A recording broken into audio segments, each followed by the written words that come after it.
Mňa ten dejepis vôbec nebaví. Ani mňa. Čo to vlastne preberáme? Neviem, niečo o nejakom jedlíkovi. A to je kto?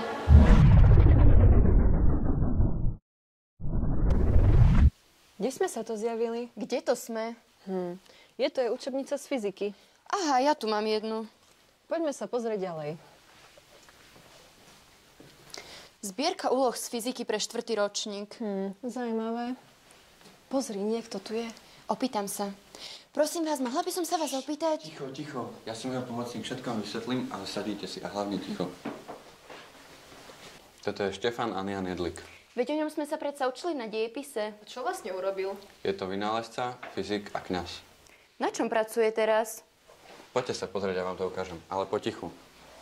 Práve som uvažoval nad novým generátorom, ktorého zostrojenie bude veľmi jednoduché. Na jeho výrobu budeme potrebovať medený drát, nožnice, klinec alebo šrubku, ledku, kus gumy, taktiež magnety, škatulku od zápaliek, pravítko a to je všetko.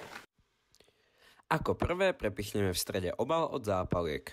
Potom 2 magnety priložíme každú na jednu stranu gumy a gumu s magnetným vložíme dovnútra prepichnutej škatule.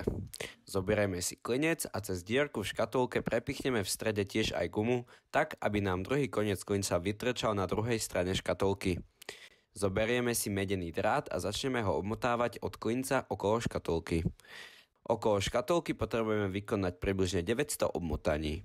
Keď dosiahneme dostačujúci počet otočení, od konca drátu si necháme približne 10 cm a týchto 10 cm nožnicami alebo nožíkom trošku zošúchame, aby bol koniec lepšie vodivý, keď na ňo pripojíme ledku.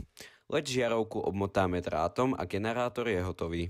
Teraz, keď začneme rýchlo otáčať klincom vo vnútri zmenou magnetického poľa, čiže točením magnetu, sa vo vodiči indikuje elektromotorické napätie, čo môžeme zistiť tým, že sa nám rozsvieti ledka.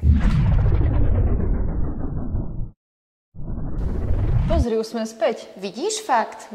Bol to celkom zaujímavý výlet v čase. Na ďalšom dejepise už budem určite dávať lepší pozor. Už aj ja.